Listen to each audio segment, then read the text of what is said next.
Tudo bem? A gente inicia hoje, na verdade, né, na forma online. Acredito que vocês estejam tendo aí ainda algumas aulas presenciais, né, outras online. O nosso módulo, nossa unidade curricular de políticas públicas para o agronegócio. Então, acho que vocês já tenham aí acompanhado, né, fóruns, atividades pelo AVA. Então, acredito eu que já estão com a política pública aí para o agronegócio na ponta da língua, certo? Qualquer problema também na apresentação, eu vou pedir a colaboração aí de Poliana para estar informando, tá? Caso caia a conexão, porque às vezes a gente está conversando aqui, caiu a conexão e a gente acaba não percebendo. Então, eu vou deixar meu número aqui também, Poliana, caso você precise me informar alguma coisa pelo telefone, certo?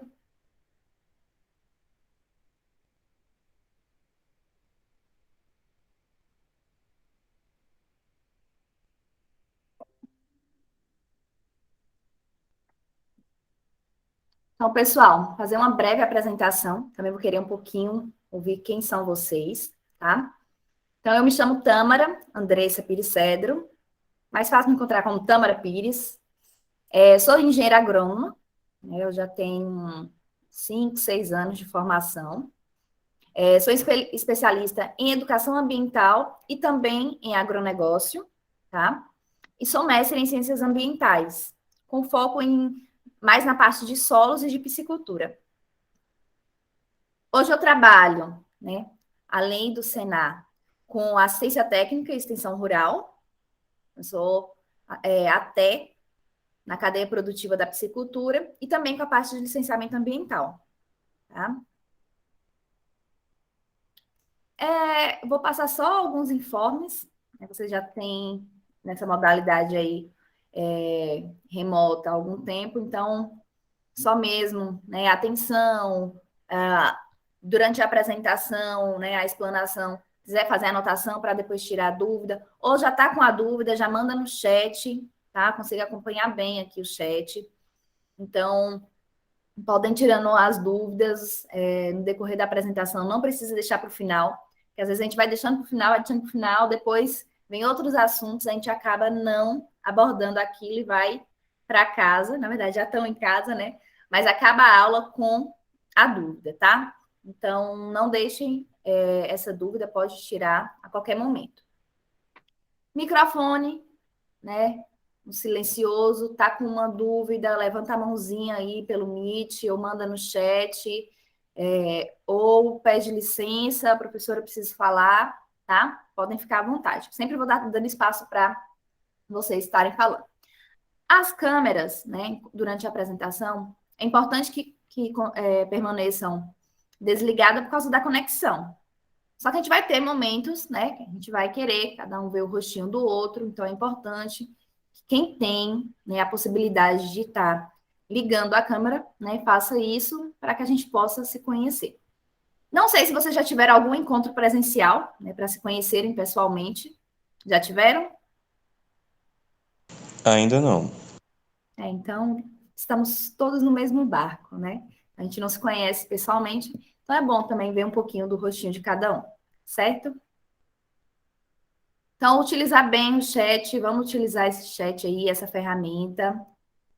O WhatsApp, né? Vocês têm aí o grupo, pode estar acompanhando, mas tentar ao máximo, né? Não estar conectado o tempo todo no WhatsApp, que acaba tirando a atenção. Duas pessoas estão aguardando entrar, Poliana? Isso, tem duas pessoas falando no grupo. Pronto. Vamos ver aqui com a Rita o que é que está ocorrendo, para eles tirarem a dúvida. Peça eles para entrar em contato com a Rita, porque ela está com o telefone, tá? Ela está em aula, mas ela falou que estaria à disposição. Tudo bem? Pede para entrar em contato com a Rita para que ela possa orientar melhor.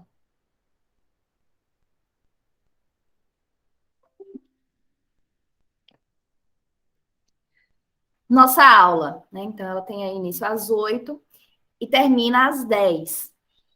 Eu falo demais, né? Tem hora que toda hora eu tenho que estar aqui com uma aguinha, porque a garganta seca mesmo. Então, vocês também, né? Fiquem no meu pé. Deu 10 horas, ó, professora. Ou até umas 9h40, me informe umas 9h40 para enviar a lista, tá? Então, me ajude aí a não esquecer dessa lista.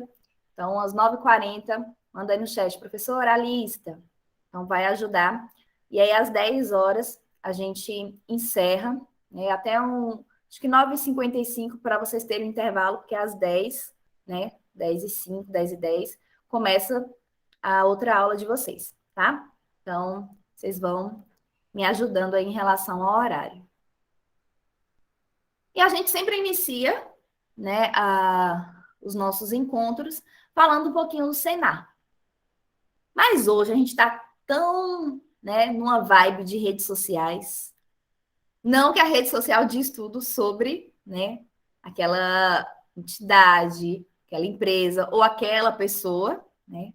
A realidade é outra. Mas no caso do Senar, ele tenta ser, né, o mais transparente possível em suas redes, em seus sites.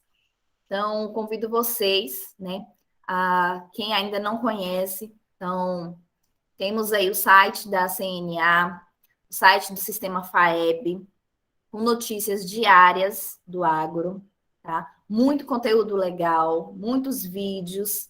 Então, realmente são sites muito interativos que vale a pena, né, estar acessando e, né, no dia a dia também recebendo essas notícias do agro. As redes sociais, né, tem que seguir, tem que dar essa forcinha aí para o sistema.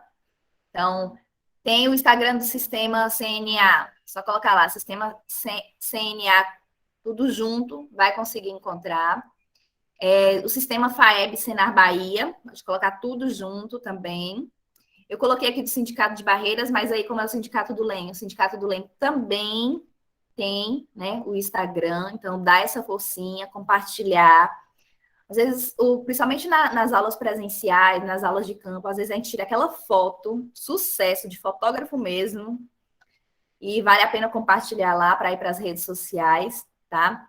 Marcação, marca o sistema FAEB Senar, sempre estando atento a toda a fotografia, né? Então, rede social também é um fim de linha quando a gente faz as coisas erradas. Então, principalmente nos dias de hoje, então, em aulas presenciais, né? Verificar ao redor se está todo mundo com máscara, mantendo distanciamento nessas fotografias e marcando aí o arroba do sistema FAEB, do Sindicato do LEM, né, do sistema CNA, para poder estar divulgando também, né, esses encontros. Fora que tem lives, né, o tempo todo, muita publicação legal. E o Instagram, né, quem tem Instagram aí é muito, sabe quanto é prático, são notícias muito curtas, então são fáceis de ler. E fora que é um vício, né? Quem tem Instagram sabe que é um vício, então é bom seguir também algumas dessas páginas para que a gente tenha esse acompanhamento no dia a dia, né? Não ficar só seguindo blogueira, site de lojas, que às vezes não ocupa tanto, né? Ocupa tanto o nosso tempo, mas a gente acaba não absorvendo tanta coisa boa, tá? Bom dia, Claudelina. E aí também, né, quase abandonado o Facebook, temos também aí, então, as páginas do Facebook, né, de todos esses que a gente citou. O Twitter, eu particularmente quase não utilizo, mas também é uma fonte, né, de muitas notícias do agro. Então, o sistema CNA ele é muito ativo no Twitter, e aí coloca várias hashtags aí para que realmente as notícias do agro, né, se expandam aí, né, tanto em nível nacional quanto também em nível internacional. E tem também canal de TV. Então, hoje o Senar, ele tem uma plataforma, vocês podem depois estar colocando o nosso agro na Band News. Quem não tem TV por assinatura, tem no YouTube, né? Eles têm o ao vivo lá no YouTube, com programas diários. Essa programação aí é bem antiga, mas foi de julho, mas está tendo sempre, né, aos sábados, aos domingos, em várias programações. Vale a pena aí conferir. E o YouTube, então tem a página lá do Sistema CNA, Senar. Então, somente nesse período aí que a gente, né, vem vivenciando, mas um pouquinho atrás aí a gente tinha live o tempo todo e o Senar também, né, entrou na moda da live, estava tendo muito conteúdo legal. Então, todos lá salvos, né, nos vídeos, na playlist, vocês podem estar acessando, né, só colocar aí Sistema CNA, Senar, se inscrever, falar igual o pessoal, ativar o sininho, que aí chega todo momento, toda novidade, e vale a pena acompanhar. Antes de iniciar o nosso módulo, eu queria, vou até parar o compartilhamento aqui, eu queria que vocês se apresentassem. Provavelmente eu estarei com vocês em outras unidades curriculares, né? Então, espero que em algumas presenciais. E eu preciso saber, né, quem são vocês. Eu gostaria que a apresentação fosse bem curta, né? Então, nome a gente já está vendo aqui, mas dizer se, por exemplo, é de Luiz Eduardo ou é de fora, e um pouquinho qual a relação com o agro. Eu vou fazer bem numa lista de chamada aqui pela sequência que a gente tá aqui, tá? Andressa Silva.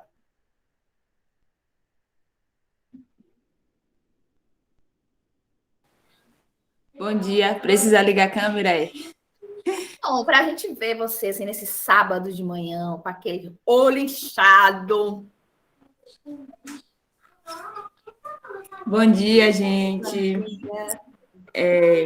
Eu não sou daqui do LEM, eu vim morar aqui por conta de trabalho, e a minha relação com o agro é que eu sempre morei em fazenda e atualmente moro em uma fazenda produtora de café, e é isso. Ótimo, Andressa. Você está há quanto tempo no Luiz Eduardo? Vai fazer 1 ano, mês que vem. Bem-vinda ao oeste da Bahia. Obrigada. Andressa Lopes. Bora ali pegar água? Andressa Silva, desliga seu microfone.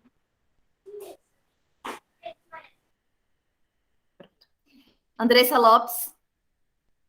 Andresa. Enquanto a Andresa aparece aí. Bárbara Seixas. Oi, gente, bom dia. Bom dia. Eu sou a Bárbara, eu sou aqui de Barreiras. A minha ligação com a agro, eu trabalho na empresa de semente agrícola e eu entrei no curso para aprender melhor sobre o ambiente e, quem sabe, ter melhores oportunidades na empresa. Ótimo. Obrigada, Bárbara. Claudelina.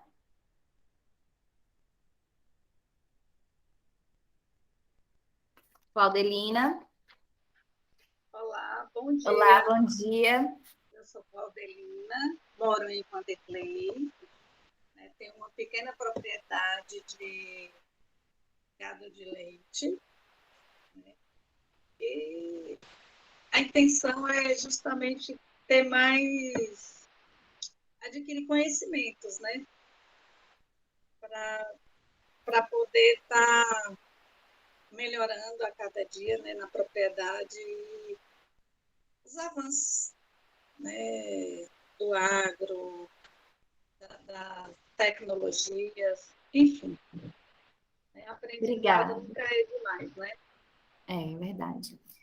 A gente sempre tem que estar à busca, né, do aprendizado, do conhecimento. É para isso que a gente está aqui, para contribuir com vocês, certo? Obrigada, Claudelina. Eu vou ler aqui de Raquel, que ela já até mandou no chat, acho que ela está com dificuldade no microfone. Ela é de Cristópolis e mora em Luiz Eduardo há 10 anos. Ela trabalha em escritório de fazenda, cujas propriedades ficam em Correntina, Bahia, e Taipas do Tocantins. Tudo bem, Raquel? Tá com o filho lá, né? Ele não tá deixando falar. É a nova geração, né? Então, a gente entende. Continuando aqui na nossa sequência, Andresa Lopes não apareceu aí. Daiane Brito.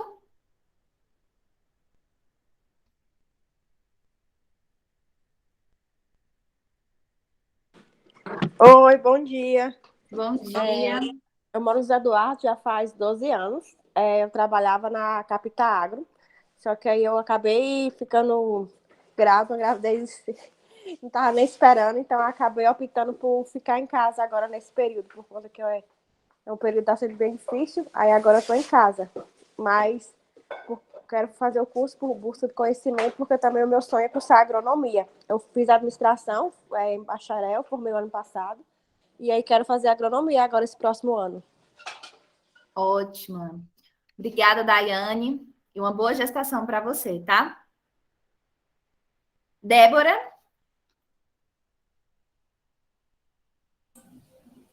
Oi, bom dia.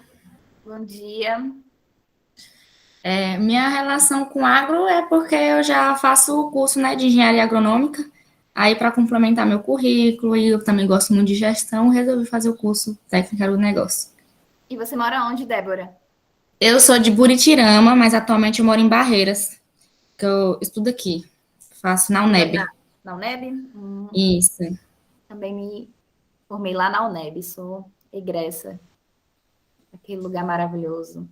Isso, perfeito. Tira minhas noites de sono, mas estão firmes.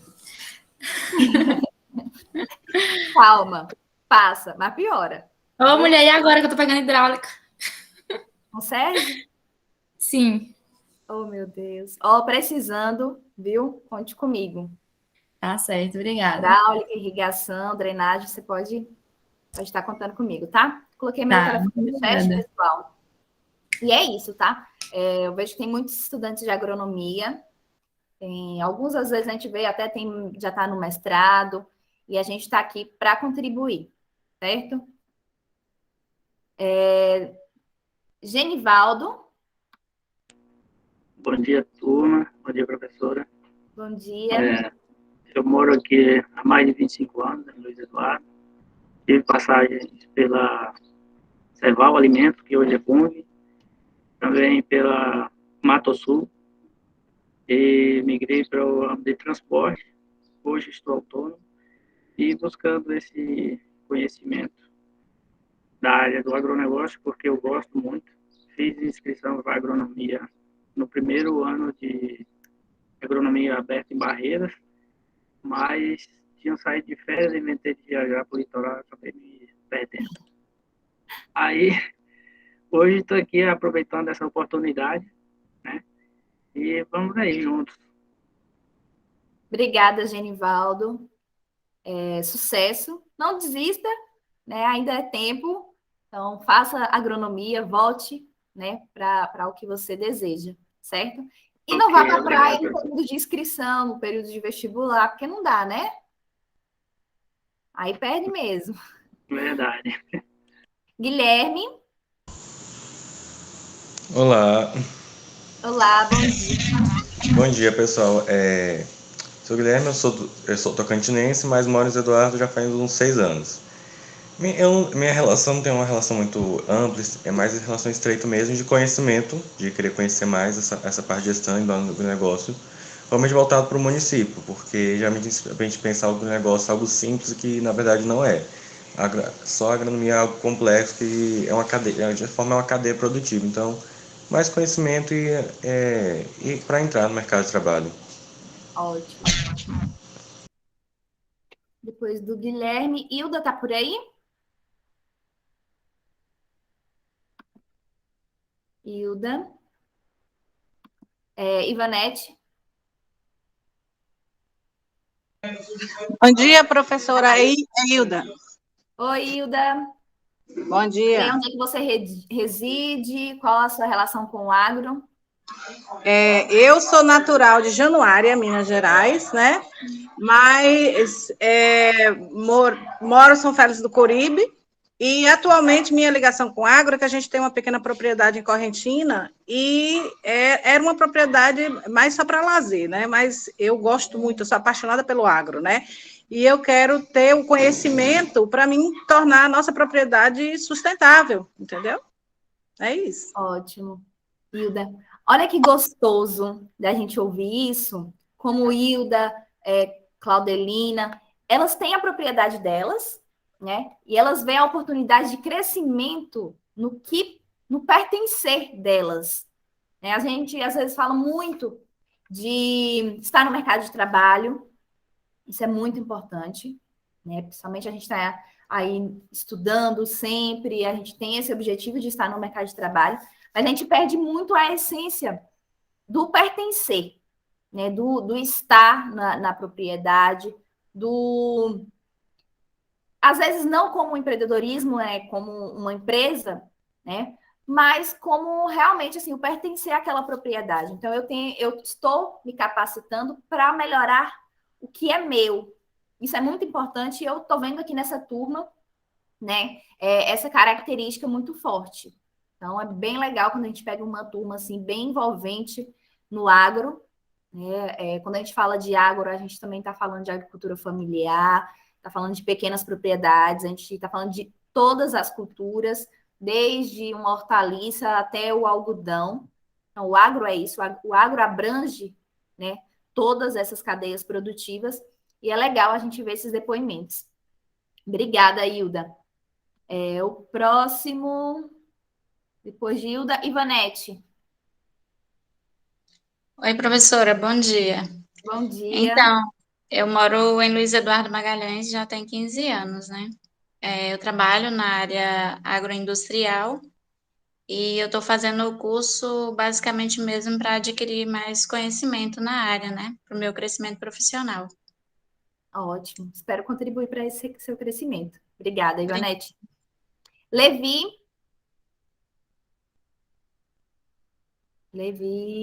Tu está conectado em 2 dispositivos. Oi?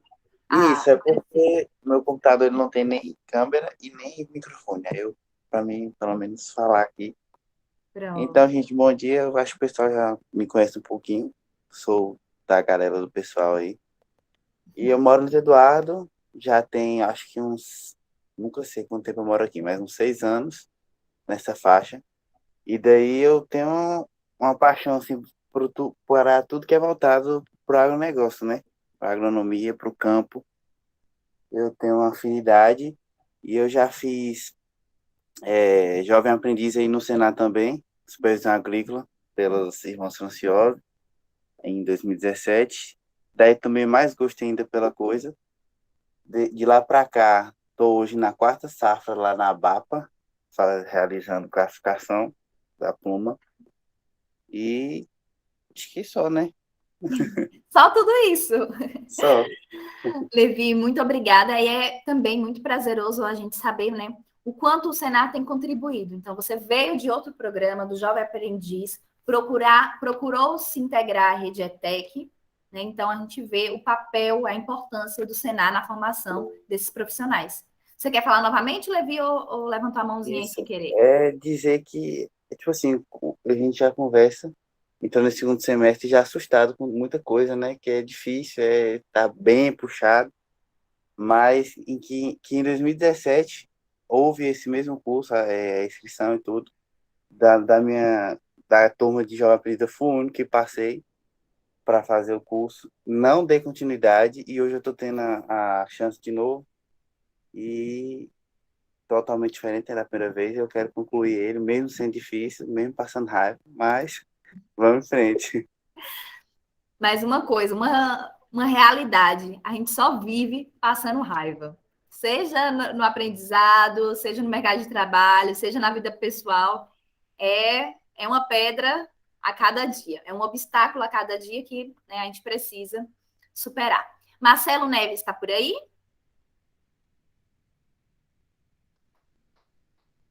Acho que não, né? Milena? Marcelo tá. Então fala aí, Marcelo.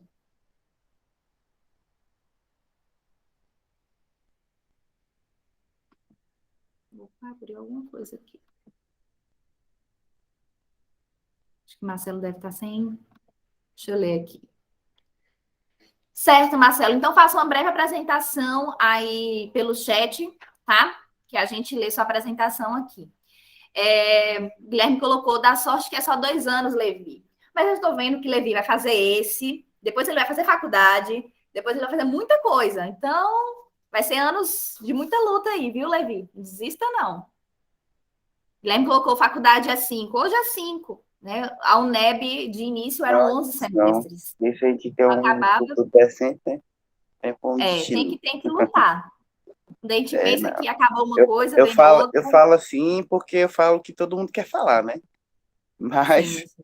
a gente sabe que, independente de qualquer dificuldade, qualquer raiva que a gente passe, a gente quer um futuro decente, a gente quer alguma coisa, um retorno financeiro, que obviamente é o principal, eu acho. Além do prazer e do conhecimento das coisas, tem que estudar. Então, não tem para onde correr, então vamos em frente. Eu falo para o pessoal, Tem que não comer, desiste tem que não. encher a barriga. Então, hoje, cada dia mais, a gente tem que se profissionalizar, né? A gente sabe Eu disso, que o falo para mercado esse de gente, trabalho não está... desiste não, porque o mais difícil a gente já fez que foi começar, então bora em frente. Não desistam, não, e o Senar está de... É quase uma mãe e pai, vocês podem sempre estar contando, colocando as dificuldades de vocês, que o Senar está mesmo para contribuir, tá? Raiele colocou que a internet dela tá ruim, que é 3G. Então, Raiele, já faça sua apresentação, né? Que aí a gente fica te conhecendo um pouquinho. Tem como você fazer sua apresentação? Ou manda aí no chat se você tiver alguma dificuldade de abrir o áudio. Faça aí sua apresentação. Pronto. Ela vai mandar lá. Milena Novaes. Oi, bom dia. Tá me ouvindo? Tô sim, pode falar. Pronto. Meu nome é Milena, eu moro em Barreira e eu decidi fazer um curso porque eu já estava trabalhando com agronegócio e eu queria entender mais da área, aperfeiçoar mais. Eu achei interessante o curso do Senar. Pronto, ótimo. Obrigada, Milena. Depois de Milena tem Mônica. Mônica tá por aí? Oi. Oi, Bom dia. Mônica, bom dia. Eu moro em Luiz Eduardo vai fazer 2 anos e eu faço administração. E também eu tô tentando fazer engenharia de produção, né? Que eu passei, mas tá meio complicado, porque tem que fazer durante o dia. E eu entrei nesse curso porque eu fui para Luiz Eduardo pensando exatamente em entrar no ramo do agro, né? Mas, por enquanto eu não consigo fazer... Não consegui ainda entrar em nenhuma empresa relacionada. Eu estou estudando e comecei com esse curso, porque foi uma excelente oportunidade. Ótimo. E deve ser muito complicado, né? Você está querendo fazer outra faculdade, está fazendo uma, querendo fazer outra. Tem a rede ETEC, que vocês sabem que é uma dedicação, por mais que tenha alguns encontros, né, assim, outros no sistema, a AVA, sabe que tem que ter uma participação contínua, então não é fácil. Mas sei que você vai conseguir, Mônica. Você já estou vendo aí, a guerreira vai conseguir sim. Poliana. Oi, meu nome é Poliana, né? Eu trabalho no Agro já faz 13 anos. Só que eu trabalhava no escritório. E eu resolvi, como eu mudei de setor, eu resolvi conhecer mais a fundo, porque você trabalhar só administrativo, você não tem a visão total, né? Então, agora eu resolvi ter a visão total e o curso tem me ajudado bastante, tem acrescentado muito no meu currículo. Ótimo. Seja bem-vinda, Poliana. Depois de Poliana, Raquel já falou lá no chat. Raiele, eu vou lá ver se ela tem no chat. Rogério tá por aí? Bom dia. Bom dia, Rogério. Bom dia. No meu caso, eu sou natural de Goiás, né, natural de Goiânia, mas eu cresci no interior, eu cresci em Uruana, desde os meus 5 anos, e foi lá que eu tive o primeiro contato com a parte do agro, né?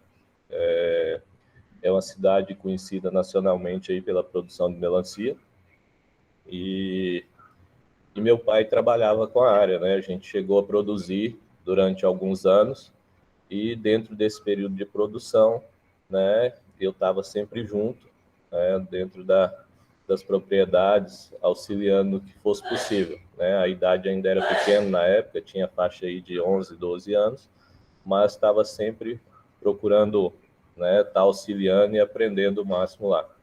E depois disso eu acabei indo perdendo o contato, né? Meu pai parou de trabalhar com a parte, né, da agricultura e eu resolvi, quando vi essa experiência aí, né, a oportunidade de aprender um pouco mais, né, de uma área que eu acho muito interessante. Hoje eu moro no Tocantins, moro em Dianópolis, né, aqui pertinho, na divisa, tá? E, como diz o companheiro Levi aí, o parceiro aí, que, né, com todas as dificuldades, a nossa intenção é chegar até o final e concluir da melhor forma. Ótimo, e tenho certeza que vocês vão conseguir. Olha como é legal quando a gente vai até tratar um pouquinho disso, quando a gente fala de políticas públicas, a gente fala muito de desenvolvimento rural, né, de crescimento e desenvolvimento rural. E, no decorrer de muitos anos, a gente viu muito o êxodo rural, né, a saída, né, da população, principalmente a população jovem, né, saindo do campo para ir para os grandes centros em busca de oportunidades de trabalho. E a gente vê, né, na última década, na verdade, esse cenário mudar. Hoje o jovem está procurando inserir, né, no campo, hoje, mais tecnificado, né, com busca mais aperfeiçoada do conhecimento, e isso, né, alegra muito, porque ainda temos um campo idoso.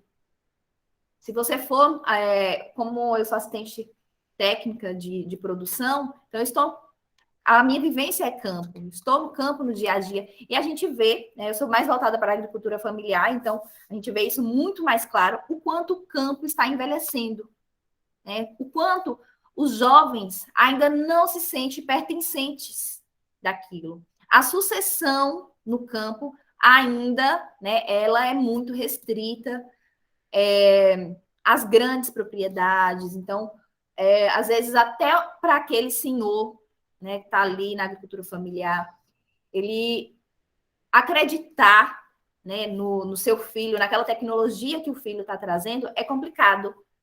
Então, são anos que ele vem ali lutando, acreditando que, por exemplo, que a melhor forma era colocar o fogo, né, e não tá fazendo, por exemplo, uma cobertura de solo, né? Então, era coisas mesmo que eles não acreditavam.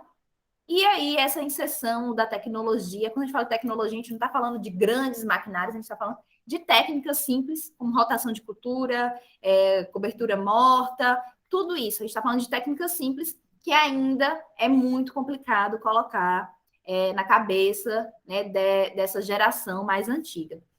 Então, quando o Rogério diz aí, né, que ele veio do campo, né, desde pequeno, depois, né, que foi se inserindo e está buscando, né, esse conhecimento para continuar no campo, isso alegra muito, né? A gente vê que a força do agro na juventude, ela vem crescendo, isso é muito bom. Obrigada, Rogério. Rose Porto está por aí? Estou sim, professora. Bom dia, Rose. Eu moro em Luiz Eduardo, mas minha cidade natal é Vanderlei, meus pais são de lá, minha família, e já moro em Luiz Eduardo há alguns anos.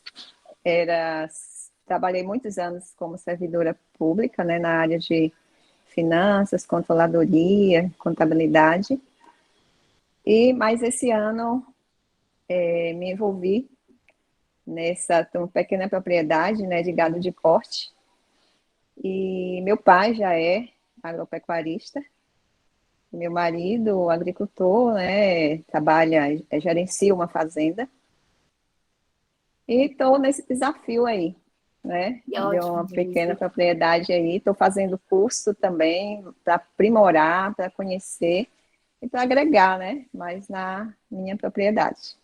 Que ótimo, Rose. E o quanto, né, é legal, é prazeroso saber da inserção da mulher no campo, né? Que, né, há um tempo atrás a gente sabia que o lugar de mulher era lá na cozinha.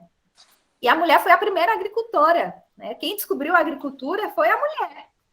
Sim. Então a gente não vê isso, às vezes, principalmente na parte da gerência da propriedade, na parte da finança da propriedade, seja ela pequena, grande, né? A mulher nunca sabia, por exemplo, qual era o retorno da propriedade.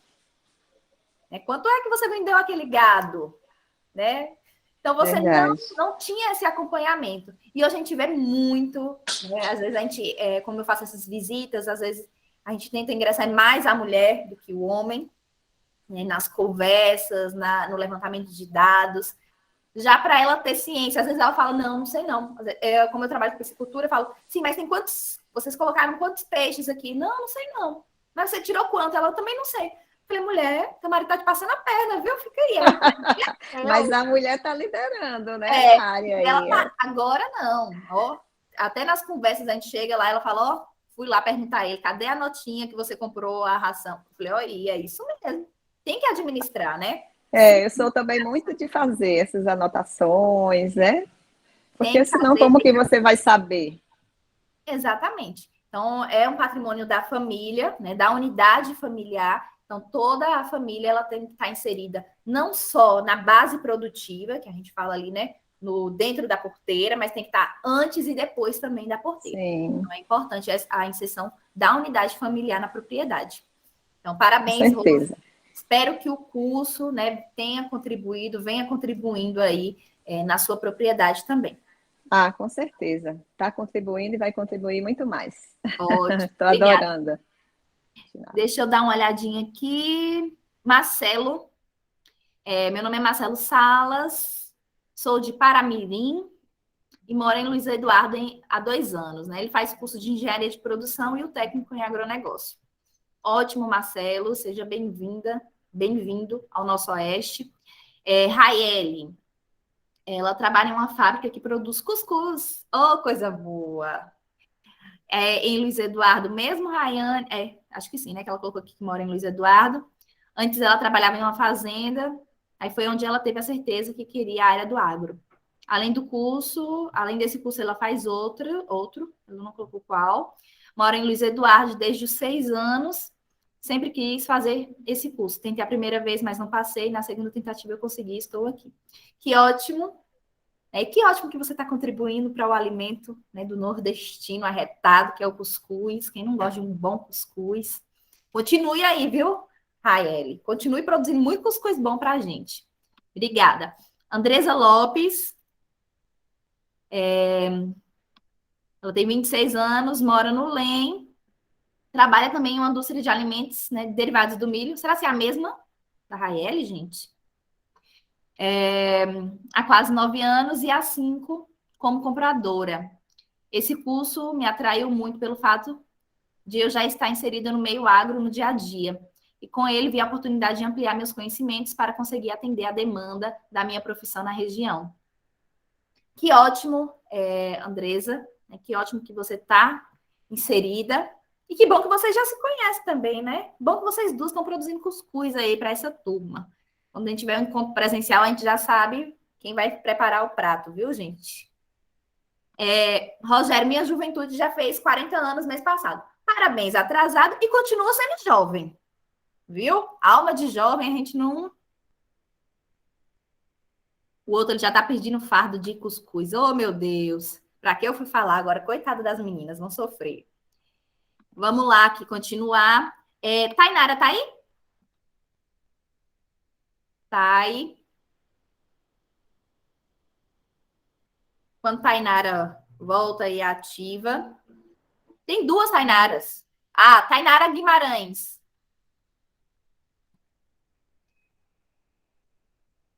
Thay Guimarães. Então, vamos... Tainara Bento. As Tainaras hoje, tá? Vanderlei Brito.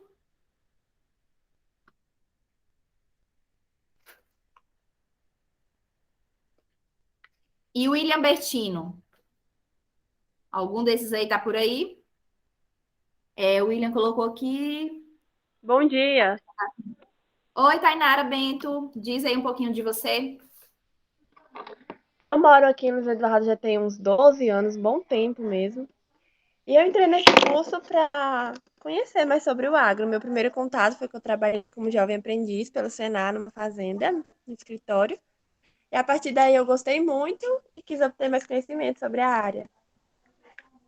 Ótimo, Tainara. É muito gostoso a gente saber que o jovem veio ali do jovem aprendiz, né? E teve mais garra, mais vontade de estar na rede ETEC. Que a gente sabe quanto o jovem aprendiz é ralado, né, pessoal? É bem ralado, é todo dia, o período todo. Então, que ótimo, Tainara, que você quis aí aprimorar mais ainda os seus conhecimentos. Vou ler aqui o do William, porque ele está sem câmera e sem microfone no computador. Ele é de Formosa do Rio Preto. Eu vou até fazer uns cursos em Formosa do Rio Preto em novembro. Quase não conheço assim muito Formosa, mas que é muito bonito lá. Mas ele mora no LEM há 7 anos. Ele nasceu no meio do agropecuário e está aí no 4º período de engenharia agronômica. Atualmente trabalha na JCO, Bioprodutos. Enfim, um curso irá agregar muito ao outro e ambos irá me ajudar a me tornar um profissional completo no meio agro. Amém, William. Que assim seja. As meninas estão fazendo um pouquinho aí da propaganda do cuscuz. E eu vou fazer a publi, né? Aí vai fazer bem o pi aqui, né? Tá gravando. Mas vamos lá. Cuscuz Coringa, as meninas estão arrasando aí. E meus parabéns. Pessoal, então vocês viram aí pelo perfil, né? De toda. Ah, tem a Júlia. Júlia, ela faz agronomia. Você faz agronomia onde, Júlia? Aí na FAF? Ela tem 25 anos. Entrou na área do agro por inspiração do pai após o falecimento dele. Ela acabou gostando bastante. Ela mora no LEM desde fevereiro. Bem-vinda, né? Que você seja acolhida no Oeste Baiano aí. Pessoal muito acolhedor. E ela estuda na Unopar. Ótimo. Tem mais alguém aí que não se apresentou, queira se apresentar? Acho que não, né? William. Ah, tá. Levi, conversador. Bora lá agora focar aqui. Então, vocês viram aí, né, o quanto cada um tem um pedacinho do agro na sua vivência, né? Aquele que se apaixonou por algum curso, aquele que se apaixonou pela vivência no campo, quis aprimorar os conhecimentos. Isso é maravilhoso, tá? Então, agarrem mesmo, porque o Senar é uma grande oportunidade para vocês. Uma grande oportunidade de crescimento. Eu participo de várias bancas de seleção, né, de empresas, e quando dizem, veio do Jovem Aprendiz, é técnico em agronegócio pelo Senar, vocês têm sim um ponto a mais. A gente sabe o quanto o Senar é um curso bem visto, né, tanto na região quanto geral. Vocês sabem que o Senar está presente no Brasil inteiro, e isso é bem relevante. Tá? Então, agarrem mesmo, não deixe passar essa oportunidade. Vocês têm materiais ótimos, então se apegue a tudo isso. Todos os instrutores estão à disposição de vocês, então peguem no pé mesmo, tá? A gente está aqui para isso. Eu vou iniciar. Poliana, você vê se está vendo minha apresentação, tá? Vou ver aqui uma janela. Tá aparecendo para vocês? Alguém ligou o microfone só para falar se sim ou não? Sim. Ótimo. Quando a gente fala de política, já dá assim, né? Aquele nozinho na garganta. E realmente a realidade que a gente vive, né? O que se diz política acabou perdendo muito a sua essência. Vocês vão ver mais aí à frente alguns conceitos. E a gente vai ver o quanto, né, ao longo do tempo, foi perdendo a essência da estrutura do que é política pública, tá? E quando a gente fala de políticas públicas para o agronegócio, porque muitas políticas realmente foram estruturadas, né, para atender o agronegócio de forma geral. A gente vai fazer uma breve contextualização de políticas públicas, até para vocês entenderem. Uma hora passa alguns termos na televisão, nos jornais, às vezes passa só uma sigla e às vezes a gente não entende o que aquilo significa. Então, é importante até quando vocês forem buscar essas políticas públicas, vocês terem conhecimento de como elas são formuladas, como é o ciclo delas. Então, a gente vai aí, durante esse encontro e o nosso próximo encontro, tratar um pouquinho, né, das políticas públicas para o agronegócio. Essa aí, a bonequinha, sou eu. meu colete do Senar, meu zóio, né, meu óculos, toda linda de bota. Então, vocês me dê valor aí, ó, porque tô aí quase num palanque, falando para vocês. Deixa eu ver se passa aqui. Como eu estava até falando, na hora que o Rogério foi Rodrigo, confundo os nomes aqui, a gente estava falando de desenvolvimento. Então, a política pública em si, né, ela cresceu, ela se destacou, ela viu a sua importância a partir da necessidade desse desenvolvimento. Então, a análise das políticas públicas para o mundo rural, ela veio, né, com a expectativa de minimizar esses impactos, a racionalidade, né, daquela vivência e uma estratégia mais operacional para o campo, para o meio rural.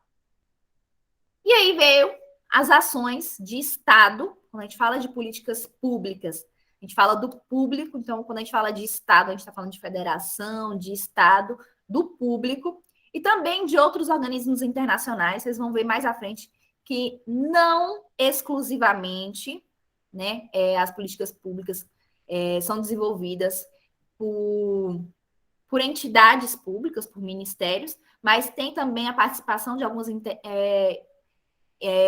organismos internacionais. Isso contribui, né, para as intervenções nessas regiões rurais. E tudo isso veio porque não conseguia se modernizar a agricultura.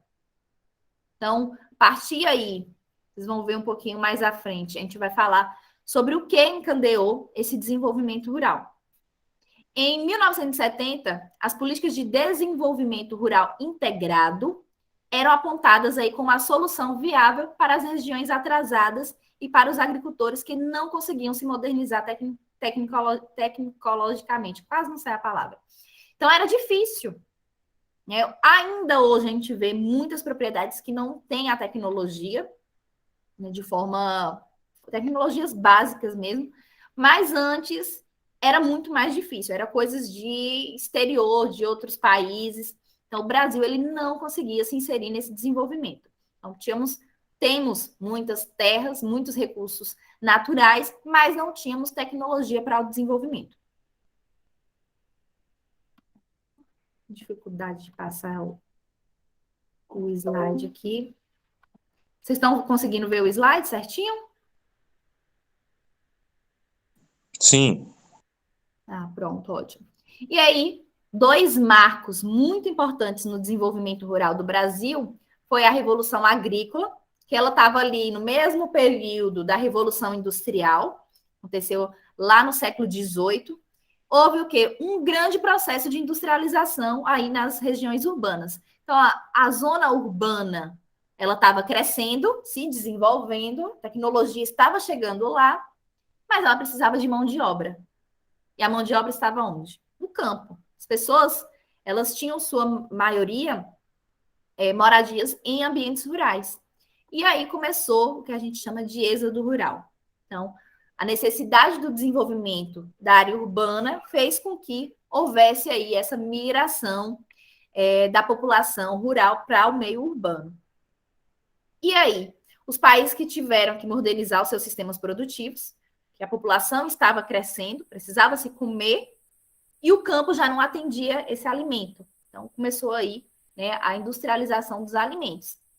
Sobretudo, né, a parte aí da parte mecânica. Então, ela precisava também ser introduzida no campo. Outro marco muito importante no desenvolvimento rural do Brasil foi a Revolução Verde. Então, na Revolução Agrícola, começou a inserir pequenos maquinários na propriedade rural, porque a população ela estava indo para a cidade, já não tinha mais a mão de obra, então, como se o campo fosse forçado, né, a alimentar a cidade. Então, ela precisava mandar alimento para o meio urbano, mas o campo já não tinha essa mão de obra para a colheita, para o plantio. Então, começou aí, né, de forma bem lenta, a modernização mecânica. E a Revolução Verde, né, Então, com o desenvolvimento aí dos países, houve a introdução do químico.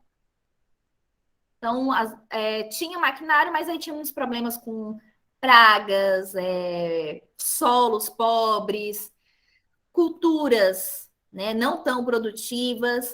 Então, começou a introdução aí da tecnologia química, né, melhoramento de sementes, os agroquímicos, né, os fertilizantes. Então, começou também essa revolução para melhorar no desenvolvimento.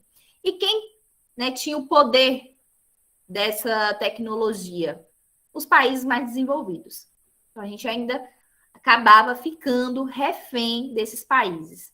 Ainda, né, temos muita tecnologia que precisa vir de fora, mas essa dependência era muito maior lá no século XX. Então, a gente tem aí um melhoramento muito nesse último século. Então, a Revolução Agrícola, também chamada de tecnologia mecânica, né? Introdução dos maquinários, a introdução de tecnologias para esse melhoramento.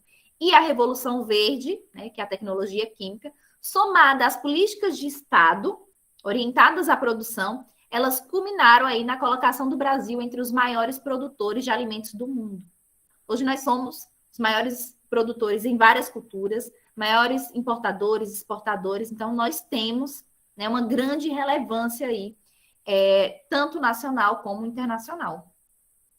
E quando a gente fala de políticas, né, a palavra política pública, então o termo política, ele é um derivado do grego politikos e é originário de polis, tudo que se refere à cidade. E a gente vê muito assim nos nomes, né, de cidades. Alguém falou aí que é de Cristópolis. Quando vem polis, a gente já sabe que se refere à cidade, ou seja, a cidade de Cristo. Aqui tem muitas, né? Baianópolis. Então, cidade baiana. Então, a gente tem muito polis. Então, polis se refere à cidade, né? Algo que é público, algo que é social. E assim, as políticas públicas, elas são concedidas com conjuntos de programas, ações, atividades desenvolvidas pelo governo. Quando a gente fala de público, então a gente tem em mente que essas políticas, elas têm que ser desenvolvidas, implementadas e executadas pelo setor público, tá? Seja ele na escala federal, estadual ou municipal. E tem aí a participação também de entidades públicas, entidades privadas, hoje um pouco menos, mas há tempos atrás a gente tinha aí uma participação muito importante, por exemplo, da igreja. A igreja tomava muitas decisões públicas, né? Então, até onde estava direcionada aquela política pública, né, era muito da igreja, né, direcionar, fazer pedidos. Hoje a gente tem associações cooperativas que vai em busca dessas políticas públicas. Mas antes tinha muito a participação da igreja como um todo. Aqui só uma contextualização do que é política pública. Então, são diretrizes de ação do poder público explicitadas em documentos. Então, é algo formal, né? Ela requer recursos financeiros. Então, a maioria das políticas públicas, né, ela requer grandes investimentos, grandes recursos. Então, precisa ser um documento público, né, bem elaborado, porque dinheiro público é dinheiro suado, a gente paga muito imposto para que essas políticas públicas sejam colocadas realmente, né, em prática. Então, envolve aí esses recursos financeiros. Elas traduzem, ou pelo menos deveriam traduzir, os interesses e as crenças do grupo político no poder, uma vez que os recursos públicos não são suficientes para atender, né, toda a sociedade.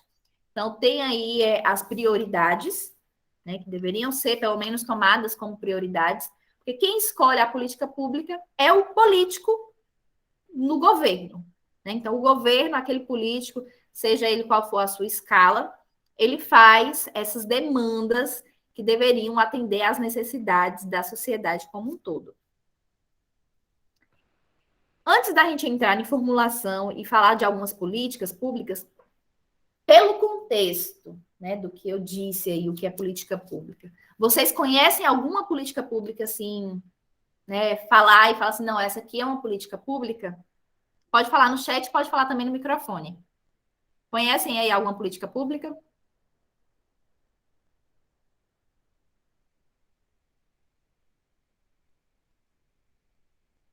Oi? Oi? Pessoal? Poliana tá aí? Estão falando no chat. Estão falando no chat. Ah, pronto. Às vezes eu fico aqui falando, eu falei, gente, será que minha voz tá saindo? Aí o celular tocou aqui, eu falei, deve ser Poliana me ligando, deixa eu ver. Vamos lá, Débora Pronaf. Boa, Débora. Claudelina aí, PA e PENAI, importantíssimas, a gente vai tratar delas aí no decorrer. Então tá legal que vocês estão aí falando de políticas públicas para o agronegócio, mas pode falar de forma geral, viu? Genivaldo, Pronamp também muito importante.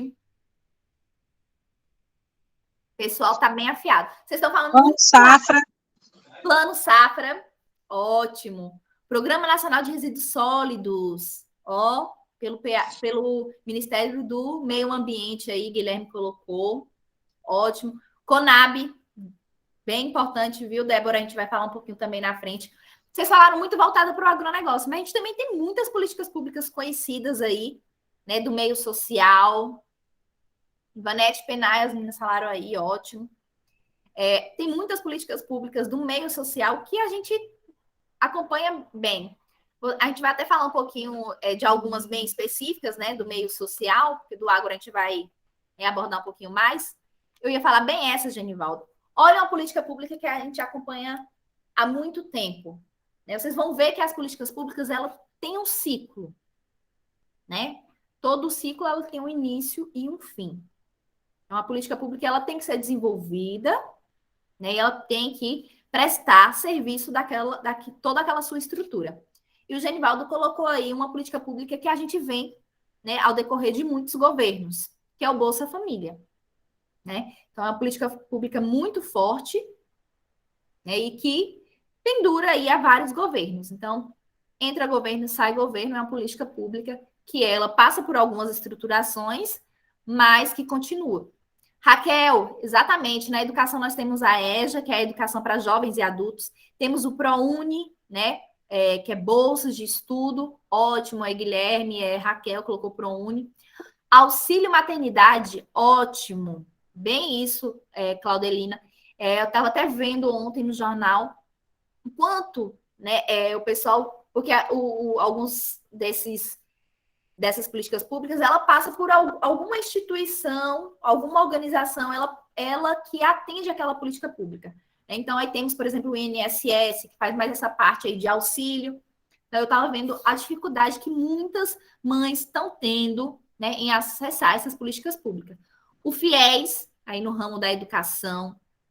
O Jovem Aprendiz, a gente vai falar um pouquinho dessas políticas públicas que envolvem o setor, né, privado, o setor paraestatal.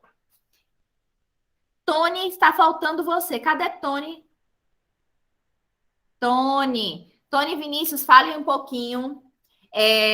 Vamos dar só uma pausa aqui, gente, porque a gente precisa, né, ouvir um pouquinho de todo mundo. Tony, se você conseguir ligar seu microfone, é legal para a turma. Oi, professora, estou aqui. Estou ouvindo vocês um pouco baixo, eu estou tentando arrumar meu microfone aqui. Pronto, a gente está te escutando bem, tá? O seu áudio está bem para a gente. Se você quiser falar um pouquinho, né, de onde você é, qual a sua ligação com o agro, fale aí um pouquinho para a gente, para quem não te conhece. Então, professora, eu sou de Santa Maria da Vitória, região oeste da Bahia, aqui próximo a Correntina, Jaborandi. Minha ligação com o agro vem desde a época da minha avó, que é uma agricultura familiar, onde a gente produzia o nosso próprio alimento e tal. E aumentou essa ligação quando eu fui morar em Luiz Eduardo Magalhães, em meados de 2004. Que aí eu comecei a conviver com pessoas ligadas ao agronegócio de fato, né, as grandes propriedades. Passei a entender um pouco mais, a conhecer um pouco mais e me apaixonar cada vez mais pelo agronegócio, que, a meu ver, é a mola propulsora que está carregando o país nesse momento de crise, entendeu?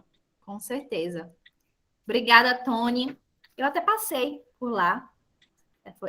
Correntina e Santa Maria da Vitória Inclusive agora eu não consegui entrar na aula cedo, porque eu tive que vir para Santa Maria, aí eu não consegui assistir a aula em trânsito, mas acabei de chegar aqui e estou ligado aí com a assistindo. gente.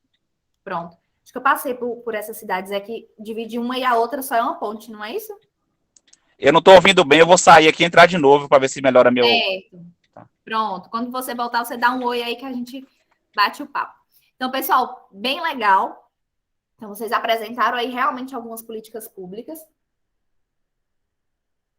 de grande relevância no desenvolvimento social, da educação, do meio rural para o nosso país. A gente sabe que passa por grandes dificuldades, né? Então, todo governo a gente vê uma política pública se desfazendo, outras iniciando, e é isso que a gente vai ver aqui, né? Passa por um ciclo. Sim, Guilherme. Tá certo.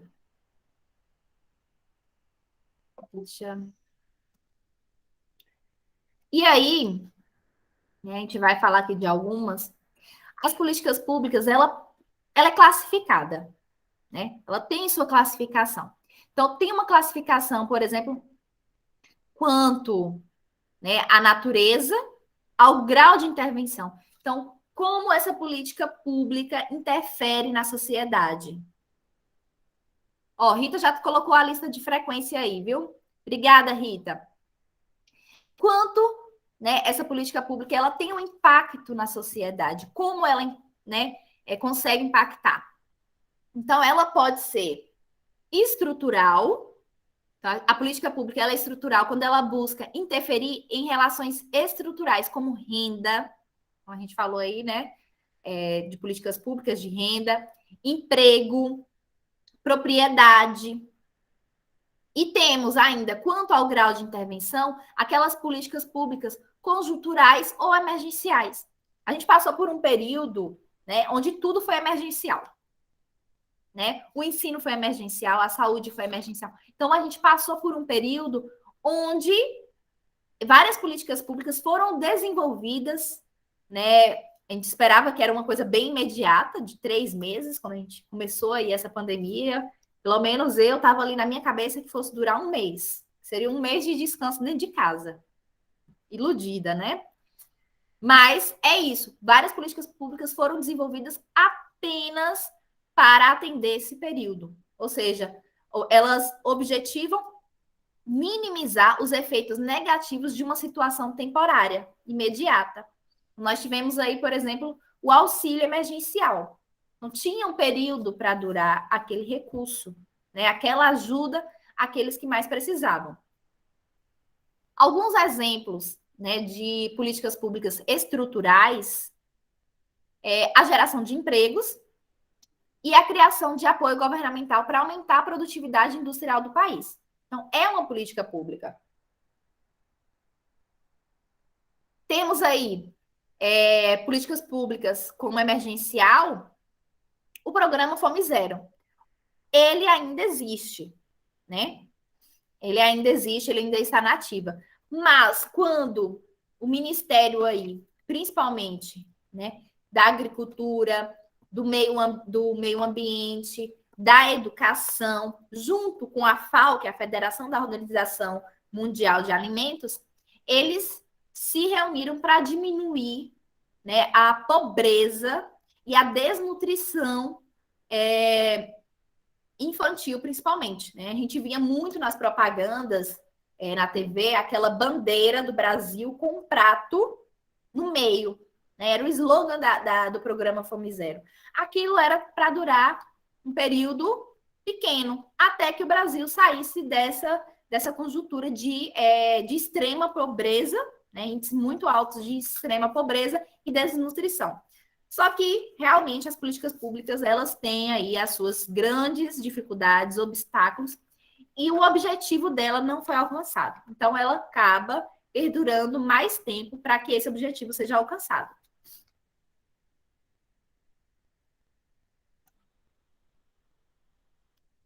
Aí temos ainda uma classificação quanto à abrangência dos seus possíveis beneficiários, ou seja, quem pode ser beneficiário daquela política pública.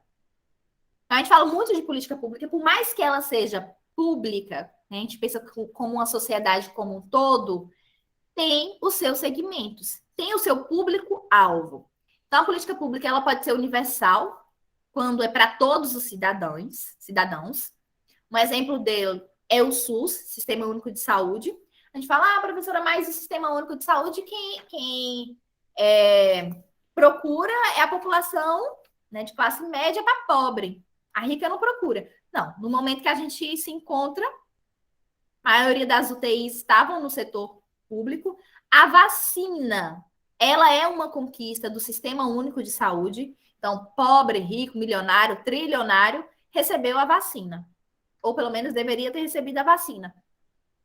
E aí? Então, é uma política pública que acaba acessando todos, né, de forma aí geral.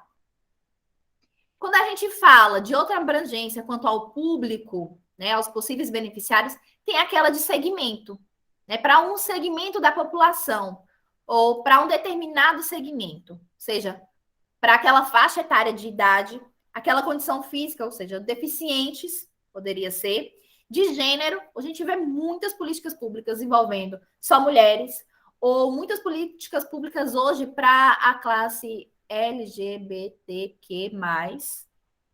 Se tem mais alguma sigla aí, a gente acaba se perdendo. Mas tem políticas públicas voltadas só para esse gênero. Tá? Se a gente pode chamar de gênero, às vezes a gente fica meio confuso. Mas para esse segmento. Então, um exemplo é o Estatuto do Idoso. Então, são formulações, condições para a faixa etária acima dos 60 anos. Políticas de cotas no ensino superior.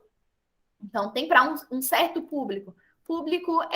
Negros, por exemplo, né? A cota de negros, a cota de quem estuda em escola pública. Hoje já tem também, né, uma cota de 5%, por exemplo, na UNEB, destinada para o grupo LGBT+, que mais.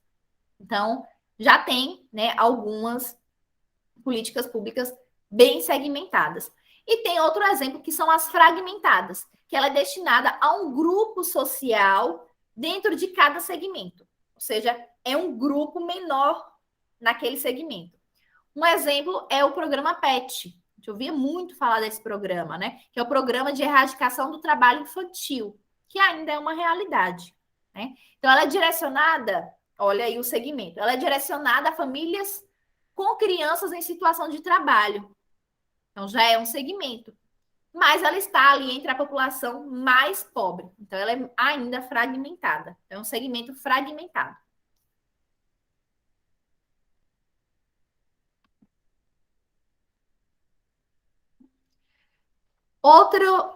Outra classificação é quanto ao impacto que essa política pública ela vai causar ao seu beneficiário. Ou seja, ao papel, né, dela nas relações sociais. O que é que ela vai impactar na população? Então, ela pode ser distributiva, que visa distribuir benefícios individuais. Né? Ela costuma ser instrumentalizada pelo clientelismo, ou seja, quando a gente fala clientelismo, a gente fala em privilegiar apenas um certo grupo. Exemplo dela aí, o que a gente falou do Bolsa Família. Então, é um benefício individual, por mais que a gente fala Bolsa Família, mas é um indivíduo, a unidade familiar, indivíduo. O salário-desemprego, que é o seguro-desemprego, é uma política pública, tá? Então, onde, né, o recurso vai ali para aquele recém-desempregado. Tem a política pública redistributiva. Olha a palavra, redistributiva. Então, ela faz o quê? Ela redistribui um recurso para outros grupos sociais. Bem, entre aspas, né, ela busca certa equidade. Então, retira recursos de um grupo para beneficiar outro grupo. Isso acaba provocando muitos conflitos. Um exemplo de política pública redistributiva é a distribuição dos royalties de petróleo. Não sou muito conhecedora dessa área de petróleo, mas, por exemplo, se eu tenho quase a acertar numa Mega Sena, numa propriedade, né, eu encontro petróleo, né, eu posso fazer essa extração, mas parte do que eu tiro, né, de recurso daquilo, ela é passada para o Estado e para o município. Tem uma porcentagem para o Estado e uma porcentagem para o município. E isso volta, né, como recurso para o Estado e para o município. Então, pode ser outras políticas públicas desenvolvidas aí por essas duas esferas do Estado. Tem a outra classificação quanto, né, o impacto da política pública é a regulatória, que ela visa definir regras, então, o que seria de uma sociedade sem regras, né? E procedimentos que regulem o comportamento dos atores para atender os interesses gerais da sociedade, e não visaria benefícios imediatos para qualquer grupo. Então, regras para a sociedade como um todo, para que tenha essa organização. Como exemplo, temos aí o Código de Trânsito, né? Então, as regras no trânsito, então vai para o condutor, vai para o pedestre, né? Vai para o motociclista. Então, temos aí regras que precisam ser cumpridas para que haja uma organização do trânsito, do tráfego nas vias públicas. Então, o que seria se não tivesse regras? Né? Que o carro tem que parar para o pedestre passar na faixa, que o sinal, né? Então, tudo isso é política pública e é uma política pública regulatória. Temos o Código Florestal, né, voltado aí também para o nosso meio agro, onde determina, por exemplo, o tamanho da sua APP, né, o tamanho de quanto você tem que reservar a sua reserva legal. Então, também são políticas públicas regulatórias. E elas podem aí, né, atender mais de uma. Então, vocês vão ver, por exemplo, a política pública agrícola fundiária. Quanto à sua natureza estrutural, como ela é estruturada, quanto à natureza, ela é estrutural, né? Então ela interfere na estrutura da sociedade com a desapropriação de terras. Então, acaba mexendo naquele grupo, naquela comunidade, naquele município, porque ela acaba interferindo nessa desapropriação de terras. Quanto à sua abrangência, ela é segmental, que ela vai beneficiar um segmento da sociedade, né? São aquela população que não tem condições de adquirir terras. E quanto ao seu impacto, ela é redistributiva, porque ela tira aí, né, a posse de um e distribui para aqueles outros beneficiários. Isso, né, acaba gerando realmente muitos conflitos quando você tira de um, né, onde tem muito, e distribui para aqueles que não têm, aquele que tem muito ainda, né, acha ruim. Então, tem tudo isso. Então, políticas públicas, elas têm, né, programas, determinações, regras para serem seguidas. Pessoal, alguma dúvida? Vai perguntando aí, viu? Pode ir perguntando no chat aí. Tony colocou que gostaria de ter feito uma apresentação mais elaborada, mas o áudio não ajudou. No finalzinho da aula, a gente deixa você conversar um pouquinho mais, viu, Tony? E aí, como eu falei para vocês, né? A gente fala muito da política pública, né, tipo do Bolsa Família, do Código do Trânsito, mas todas as políticas públicas, ela passa por fases, ela passa por uma formulação, ela precisa ser bem estudada, bem estruturada, porque requer esforços, requer recursos financeiros, que não são poucos, né, para pagar corpo técnico, para colocar os programas, as ações, né, em prática, precisa realmente de muito recurso. E o recurso vem dos nossos impostos. Então, realmente precisa de uma boa estruturação. Então, as políticas públicas é um processo dinâmico, com negociações, mobilizações, coalizações, né? Nem sempre é o que se deseja, e obedece a algumas fases. A gente coloca aqui algumas fases que são apresentadas no material, mas vocês vão ver que vários autores, né, vários estudiosos de políticas públicas, eles acabam apresentando mais fases ou menos fases, acabam englobando uma fase na outra, certo? A primeira fase seria a formação da agenda, né? Então, seria a seleção das prioridades. A gente vê muita essa parte no período político. A gente vai ver aí no próximo ano, né, começa mais forte aí as campanhas, a gente vai ver todo mundo buscando as prioridades. Então, a gente vai ver muito deputado, né, candidatos à presidência, perguntando o que é que você quer. Né? O que é que você quer para melhorar, o que é que você quer para integrar, para melhorar aquela comunidade. Então, isso é o quê? É a formação da agenda, é a seleção das prioridades. A gente fala assim, nessa fase ainda tem a identificação. Tem que identificar o que é prioridade, né, para aquela comunidade. Então, o que é que vai atender a um grupo maior, porque o recurso ele é restrito, o que terá um retorno para a sociedade. A gente vê muitas políticas públicas que querem retorno, seja um retorno social, de renda para aquela comunidade, mas precisa ter um retorno. Na segunda fase, é a formulação da política pública propriamente dita. Então, é a apresentação de soluções, porque não adianta eu pegar uma política pública. Deixa eu ver uma bem cabulosa aqui. Não vai me fugir da mente aqui. Uma dificuldade extraordinária, que eu não vou conseguir solucionar. É uma dificuldade? É. Mas às vezes a gente não consegue solucionar. Então, quando você apresenta a prioridade, você tem que apresentar o quê? Soluções ou alternativas para a solução daquele problema.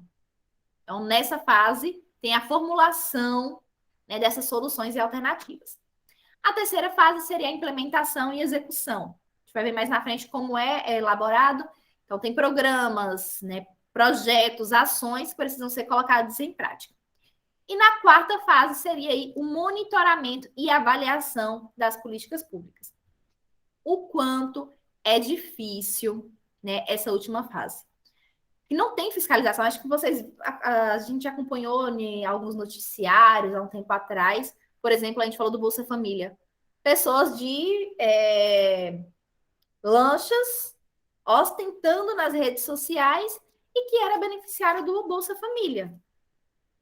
Não sei se vocês chegaram a ver esses noticiários, mas teve muito. Então, pessoas que não se enquadram no grupo beneficiário do Bolsa Família estavam recebendo Bolsa Família. Por quê? Porque não houve um monitoramento, né? Não houve um acompanhamento dessa política pública. Principalmente política pública que tem o poder de distribuir recursos individualmente. Então, a gente que não recebe, por exemplo, o Bolsa Família, paga o Bolsa Família para as outras pessoas. Porque a gente entende que a sociedade ela tem que ter uma equidade. Né? É difícil, né? Quase impossível, mas a gente acredita que pagando aquele imposto vai ter um retorno de alguma forma. E aí, realmente, é um absurdo quando a gente vê esses noticiários, entristece, né? A gente vê o quanto as políticas públicas ainda precisam ser avaliadas. Tem muitas políticas públicas, por exemplo, que você investe nela e ela nunca vai chegar no objetivo. E aí? Está precisando rever, reformular. Se for necessário extinguir, né, eliminar essa política pública e desenvolver outra. Então, precisa ter esse acompanhamento. Aqui eu coloquei um esqueminha só para vocês verem que realmente essas fases podem estar mudando de acordo, né, com os autores. Então, a identificação do problema, né? Então, qual a necessidade daquela comunidade, a formulação de alternativas, analisar as possíveis soluções, porque se não tem solução, eu não vou quebrar a cabeça para construir um projeto, não vou investir recurso se não vai resolver aquele problema.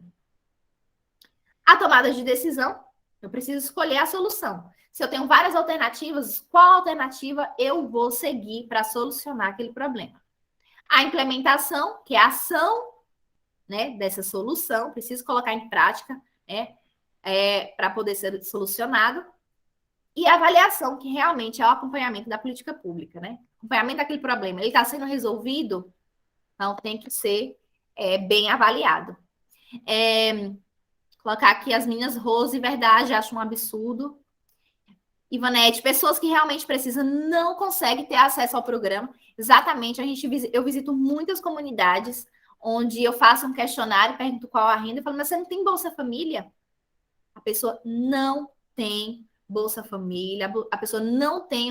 E outros que estão aí no jatinho, numa lancha, está recebendo. Então, realmente, né, tem né? A gente sabe que tem toda política pública tem a sua limitação, não dá para abranger a todos, mas precisa ter um monitoramento bem crítico em relação a essas políticas públicas.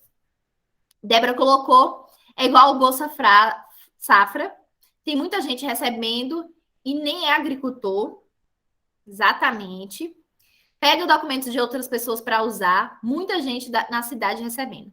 Ou seja, pessoas que nem conhecem o campo, não conhecem a luta no campo, acabam sendo beneficiados por políticas públicas voltadas exclusivamente para o campo. Rose, muitos compram coisas supérfluas e depois reclamam da vida. Está muito difícil encontrar pessoas para trabalhar como domésticos e serviço braçal. Rose, demais. Muito difícil. Muito difícil. Eu falo porque eu tenho me desdobrado para trabalhar, fazer os afazeres de casa, porque eu não consigo encontrar ninguém. Muito complicado mesmo. Outra coisa, Guilherme, isso é muito interessante que o Guilherme colocou, gente, que são políticas públicas, né, para ribeirinhos, para pescadores, né, o seguro defeso, né, que fala. Como eu trabalho muito na área da piscicultura, acabo envolvendo um pouquinho também da área de pesca, estava olhando esses dias sobre colônias, as colônias de pescadores. Barreiras tem uma colônia de pescadores que recebe auxílio, né, todo ano. A gente não vê pescadores na região. Eu visito muitas comunidades e a gente não vê. Então é muito complicado. Hilda, pode falar, pode abrir aí o áudio, viu, pessoal? Ô, professora, a maioria desses programas, eles têm os conselhos, né? Agora, esses conselhos também, na maioria, eles não funcionam, porque geralmente é o prefeito que indica, e só indica as pessoas ligadas a eles, que quer dizer assim, era para ter um conselho deliberativo, né? E para as pessoas fiscalizarem, e não acontece. Então, por isso que tem muitas coisas erradas que acontecem e passam em branco. Com certeza. Então, acaba escolhendo fiscais, bem fiscais, né, daquela política pública, fiscais que vão acabar acobertando tudo que acontece de errado e de ilegal naquela política pública. Então, a gente, infelizmente, eu vejo muitas pessoas falando, Tâmara, você gosta muito da área política, porque você não se envolve mais. Porque realmente eu gosto da política, né, propriamente dita. Né, eu gosto de estudar os programas, os auxílios, mas a gente se depara com a realidade, a gente entristece, então a gente acaba desanimando. Raiele, pode ligar o microfone. Rai, ela levantou a mãozinha aí, abaixou. Então, Guilherme, eu visitei na última semana a região ali do Velho Chico. E a gente vê o quanto, né, ainda tem muito pescadores, ribeirinhos, e tem gente ali que ainda luta por um auxílio, né? Enquanto a gente vê que em outros municípios não tem, às vezes só constrói uma colônia que nunca abre as portas, você não consegue dados, quando você vai buscar, o pessoal mal quer te atender, e pessoas que nunca nem jogaram uma rede, né? Não conhecem a vivência de um pescador. Entristece bastante, a gente sabe que isso é uma realidade.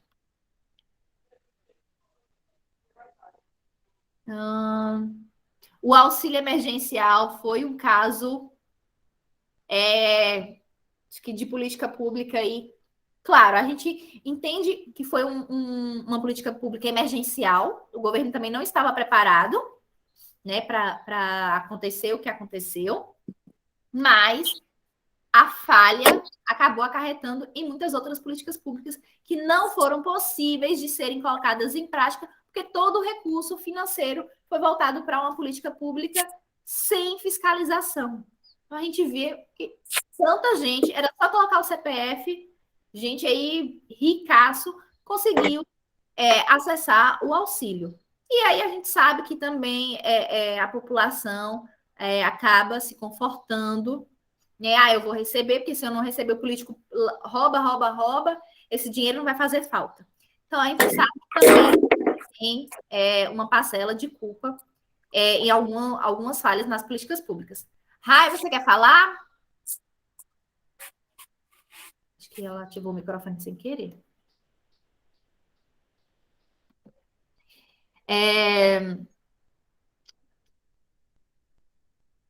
Ah, Débora, é verdade, né? Bolsa Safra, Garantia Safra. Guilherme. Então, é o que eu falei, Guilherme. Então, o governo tem as suas falhas, mas a sociedade como um todo acaba aproveitando dessas falhas. Exatamente, Claudelina. Tem gente que não conhece nem o Rio, tem gente que não tem a paixão. Você sabe que tem pescadores que, por exemplo, diminuíram suas atividades pela escassez, né? Então, realmente precisa, até pela escassez, mas tem gente que realmente não conhece o rio, não conhece a vivência da pesca, que vai muito além da renda, eles têm crenças, né? É lindo quando você conversa com uma colônia realmente de pescadores. Você sente a emoção, né, dele falar da importância do rio, dos recursos. E a gente sabe que tem muitas pessoas aí de má fé que acabam aproveitando desses recursos. Certo, Rai? Diz que foi o celular que tá travando. Eu vou passar um vídeo para vocês. Não, eu vou passar depois aqui. Deixa eu passar um pouquinho só para a gente falar das fases. Se não der nesse encontro, a gente passa no outro um vídeo bem legal de um estudioso de políticas públicas, onde ele não fala muito voltado para o agronegócio, mas ele fala dessas fases bem explicadinhas e bem legais, assim, da importância, né, dessas fases. No material de vocês, eu vou até bem resumir aqui, fala um pouquinho dessas fases, tá? Quem é a participação dessas fases. Então, na primeira fase, que é a formação da agenda, tem o interesse prioritário, né, da sociedade como um todo, e essa agenda, ela vem aí organizada pelo setor público. Quem apresenta, né, a Câmara de Vereadores, assembleias legislativas, levam essas pautas, o Congresso Nacional, né, um âmbito maior. Como eu falei para vocês, as igrejas, né, ainda têm um papel, antes era mais fortalecido, mas ainda tem o papel de levar essas demandas ao setor público. Os sindicatos, que é a representação, as entidades de representação empresarial, associações, né, tanto de moradores, patronais, e outras organizações não governamentais reúnem as necessidades daquele grupo para levar até o setor público. Imagine só se todo mundo fosse levar a sua necessidade ao setor público, né? As prefeituras, o Congresso estaria lotado o tempo todo. Então, para isso existem essas organizações. Então, se organizar por meio de sindicatos, associações, até mesmo a igreja, é a forma de fortalecer aquele interesse como um todo, tá? E a Claudelina colocou aqui, é pior que quem fez o cadastro conhece, infelizmente, é troca de voto. A política pública, na maioria das vezes, é troca de voto. Né? Seja qual for a política pública, o político acaba apresentando ela como uma forma de receber votos. Então, infelizmente, até na hora de demandar as necessidades, a gente vê muito isso. A segunda fase é a formulação. Então, é nela onde define aí os objetivos dessa política pública, as suas metas, os beneficiários e bem como a origem do recurso financeiro. Então, a gente vê muitos fundos, né? Que chamam fundos. Então, tal fundo vai para aquela política pública, tal fundo vai para aquela outra política pública. Então, precisa ter um recurso financeiro ali reservado para essas políticas públicas. Por isso que elas devem ser bem avaliadas, bem formuladas, porque é dinheiro público, dinheiro nosso, do nosso suor, indo aí para essas políticas públicas. A terceira fase, que é a implementação e execução, tem aí a elaboração de planos, programas, projetos, né? É a forma de como essa ação vai chegar, qual essa política pública vai chegar, qual ação eu preciso tomar para que o meu objetivo naquela política pública seja conquistado. A gente deu o exemplo, por exemplo, do Bolsa, do Fome Zero. Então, tiveram programas, ações voltadas nas escolas, né? A gente sabe que ainda tem muita mãe, muita família que manda seu filho para a escola porque não tem alimento em casa. Né? Tem muita gente, às vezes está ali, ó, a gente hoje tem acesso à internet, computador, mas isso ainda é uma realidade muito forte na nossa sociedade, na nossa região, principalmente. Então, qual a ação? Então, é fortalecer a alimentação escolar, é distribuir cestas, é agentes comunitários estarem visitando essa família, né? A gente tem, por exemplo, ações de pesar a criança, saber qual o índice corporal dela, saber se ela está nutrida ou não. Então, tudo isso é a partir de projetos, programas e ações, tá? E é só para a gente sintetizar, no plano é uma forma mais sistematizada, né? Como vai acontecer essa organização da política pública. O programa, ele considera que seria o desenvolvimento aí do plano, a gente faz um planejamento e o programa desenvolve esse planejamento, e o projeto ele é mais específico, né? Ele vai detalhar, né, cada item que precisa ser executado. Quarta fase, então, acontece aí um monitoramento, né, que deveria ser um processo sistemático de acompanhamento, supervisão da execução daquela atividade. E aí, a escola realmente está colocando um alimento de qualidade para as crianças, ou está colocando aquele kisuke, né, aquele que a gente chamava de mancha-pulmão, dissolvido lá na água, enquanto o agricultor está lá perdendo as suas frutas. Então, tudo isso precisa, né, de supervisão. E isso tem como objetivo aí fortalecer as informações necessárias para introduzir eventuais correções a fim de assegurar a execução do objetivo estabelecido. Se eu não supervisiono, se eu não sei como está o andamento da política pública, eu vou achar que a política pública está maravilhosa, que nada dá errado, que todo mundo está amando, né? E que não precisa corrigir nada. Então, se tem uma perfeita acompanhamento, supervisão, eu consigo saber onde é que meu programa não está sendo executado, né? Eu errei naquela meta, não era aquela meta, eu deveria estar focando mais em outra, deveria estar voltando mais recursos em uma coisa do que em outra. Então, tudo isso, ele só pode ser realmente identificado com a supervisão de uma equipe, de um acompanhamento mesmo da política pública. E a avaliação seria aí o processo de coleta e análise dessas informações. Então, qual o impacto que essa política pública ela está gerando naquela comunidade? Então, tudo isso precisa ser bem avaliado, porque é dinheiro público, né? E a gente precisa... Aqui, eu vou colocar o videozinho, a gente tem 10 minutos, acho que dá para colocar o vídeo, tá? Agora, acho que eu vou ter que interromper e colocar aqui. Me fala se vocês estão escutando e vendo. Estão escutando? Pode colocar no chat aí, se sim. Sempre a gente já falou sobre o que é política pública, o que é programa público, instrumentos de política pública. E hoje nós vamos falar sobre uma coisa muito importante para vocês formatarem o cérebro dentro do ciclo da política pública, ou também conhecido como o processo de política pública. Eu faço basicamente uma relação que uma política pública é parecida com um organismo vivo, sabe?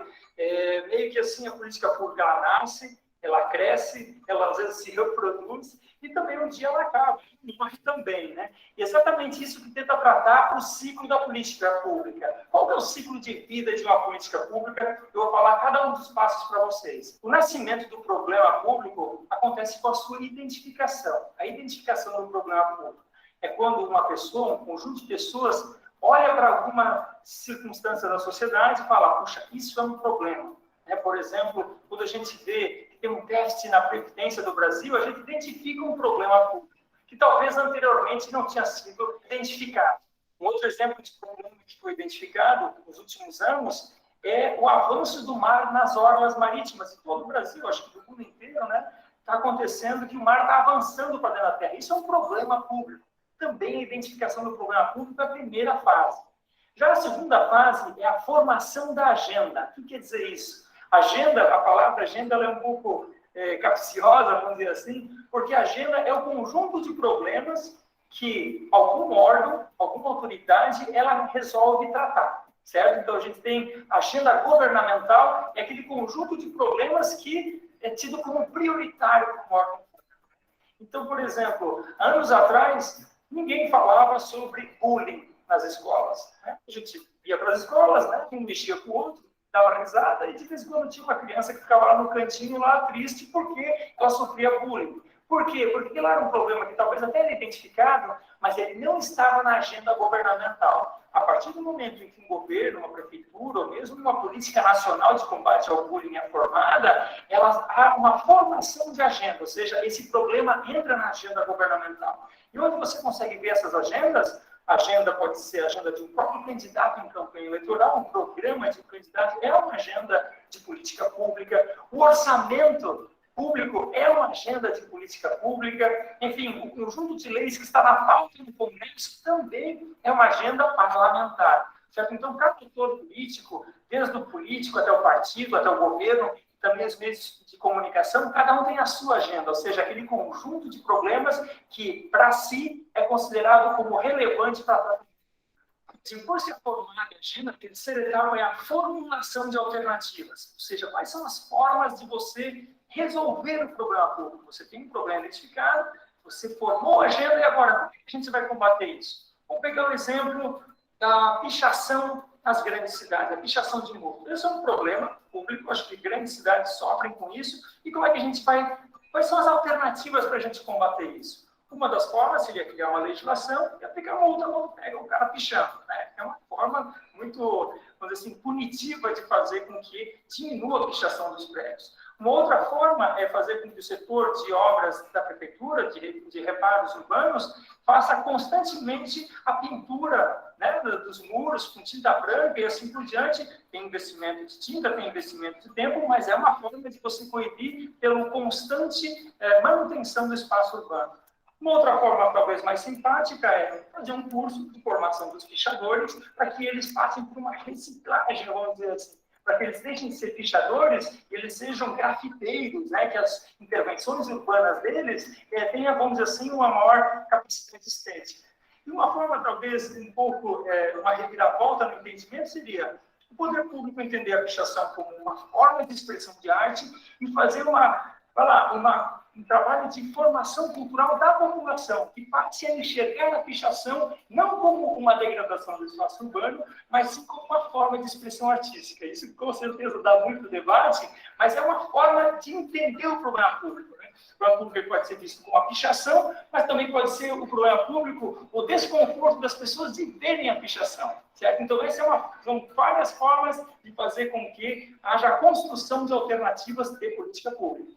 Depois da formulação de alternativas, vem a tomada de decisão, que é o momento em que ou o executivo, o judiciário, ou o legislativo, ou mesmo as redes de política pública, né, com sociedade, organizações não governamentais, até o mercado, tomam decisões de como enfrentar o problema público. Geralmente, o momento da tomada de decisão, ele é a sanção presidencial, ou ele é uma decisão judicial, ou mesmo um decreto legislativo, enfim, todos esses instrumentos de tomar a decisão, é o momento da formalização da intenção de política pública, que apenas depois vai ser implementada com seus instrumentos. Quinta fase, depois da decisão, então, é a implementação da política pública.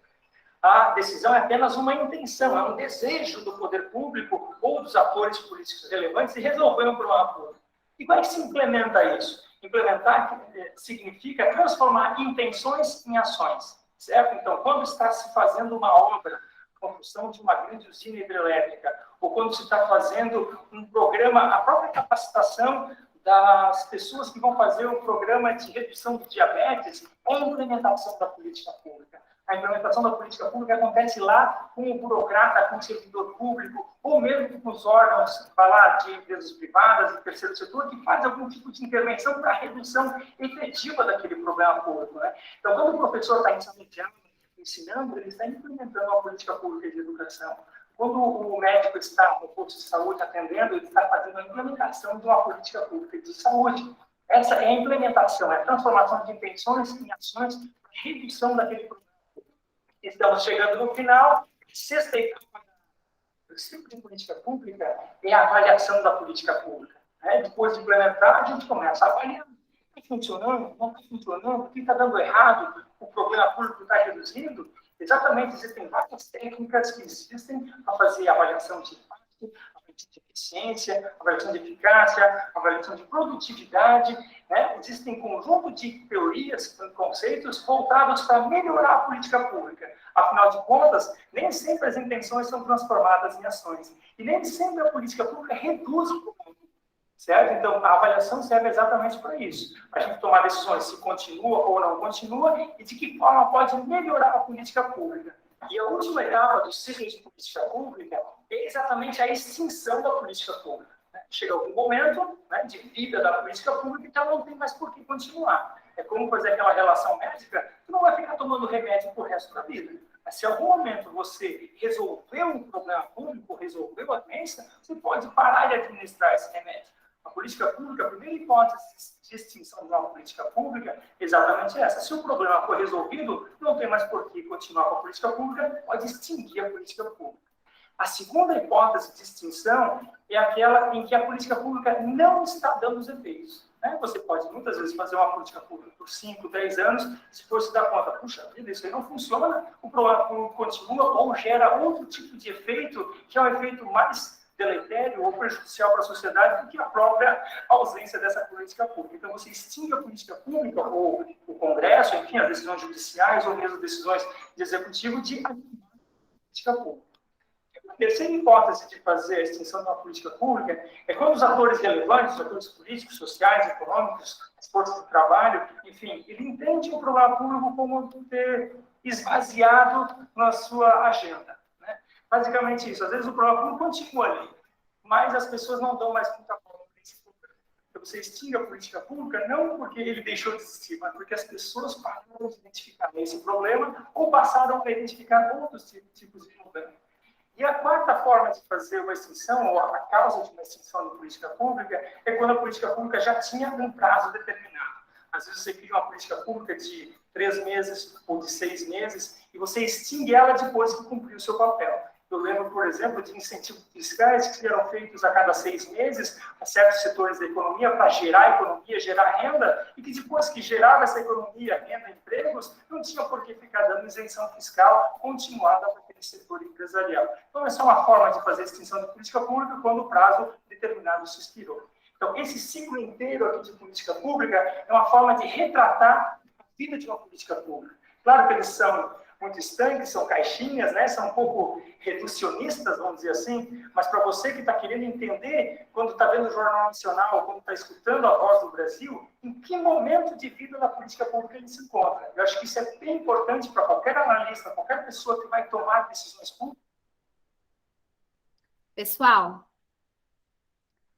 então era isso, tá?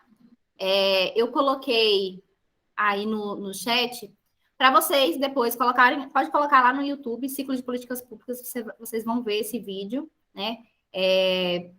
Um dia antes aí da nossa aula, vocês dão uma revista nele aí, dão uma olhadinha para a gente discutir no próximo encontro, tá? Já são 10 horas, ficou bem certinho o horário aí.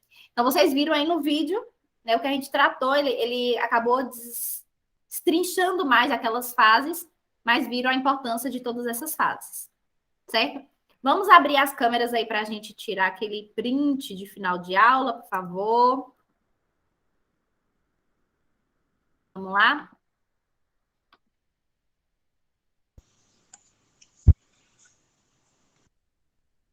Vamos, pessoal, para me liberar vocês, para vocês tomar o lanchinho antes de começar a outra aula.